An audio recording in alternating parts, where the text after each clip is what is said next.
Tatlong magkahiwalay na insidente ng sunog ang sunod-sunod na sumiklab sa Cebu kahapon. 2 taong kumpirmadong binawian na ng buhay. At live mula sa Mandawi City, nasa frontline ng balitang yan si John Aroa. John, ano na bang latest dyan? Nikki, inatake sa puso ang 2 biktima sa kasagsagan ng pag-apula ng mga sunog. Isa sa kanila, senior citizen na natumba at nadaganan ng mga tao. Napaiyak na lang ang ilang residente ng Barangay Paho sa Lapu-Lapu City, Cebu habang pinagmamasdaan ang unti-unting paglamo ng apoy sa kanilang kabahayan.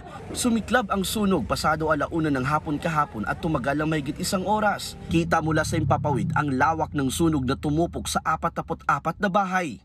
Halos 80 pamilya o mahigit 200 individual ang apektado. Labis naman ang paghihinagpis ng magkakapatid na ito matapos mamatayan ng ama. Inatake sa puso ang biktimang si Mario Igot dahil umano sa nervyos. Meron nagsabi sir na natake na yung papa ko. Tapos naabutan ko yung papa ko sir na naka-gana sir ba, na ganun sir. Tapos inasisan ng mga Air Force sir. Wala talaga akong magawa sir. Palagi kong sinabihan na gising mo laban na pa. Pansamantalang nanunuluyan ang mga apektado ng sunog sa evacuation center. Tinatayang aabot sa 700,000 piso ang halaga ng pinsala ng sunog.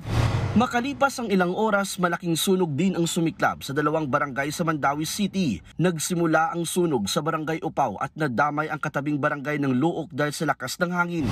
Umabot ng halos 2 oras bago naapula ang apoy na tumupok sa mahigit 100 bahay. Napabayaang niluluto ng isang bata ang tinuturong dahilan ng sunog. Luluto daw siya ng bigas. Tapos iniwan niya kasi humakot siya ng tubig. Pagbalik niya, yung pot holder niya is papel. Nakita niya na sunog na daw. Pero ayon sa ilang residente, sumabog daw ang tangke ng kalan ng pinaglulutuan ng nasabing bata. Anak ng kapitbahay namin daw, nagluluto ng kanin. Tapos yun, bigla daw pumutok.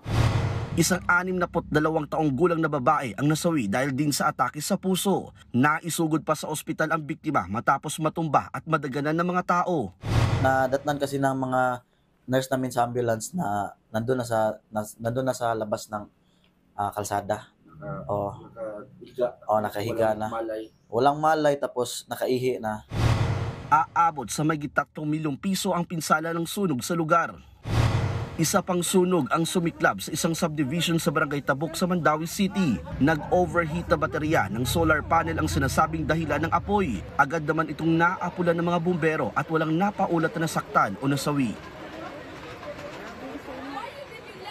Nikki, dito sa evacuation center na ito, nanunuluyan ng mga apektadong residente ng sunog na mahigit 300 pamilya o lagpas 500 individual ang apektado ng sunog. Nananawagan ngayon sila sa lokal na pamahalaan at publiko ng tulong gaya ng damit at pagkain at inuming tubig. Nikki. Maraming salamat, John Aroa. Mga kapatid, Nikki de Guzman po. Iba na ang may alam at may pakialam sa panahon ngayon. Para sa tuloy-tuloy na balitaan sa Frontline kahit weekend, mag-follow at mag-subscribe sa social media pages ng News 5.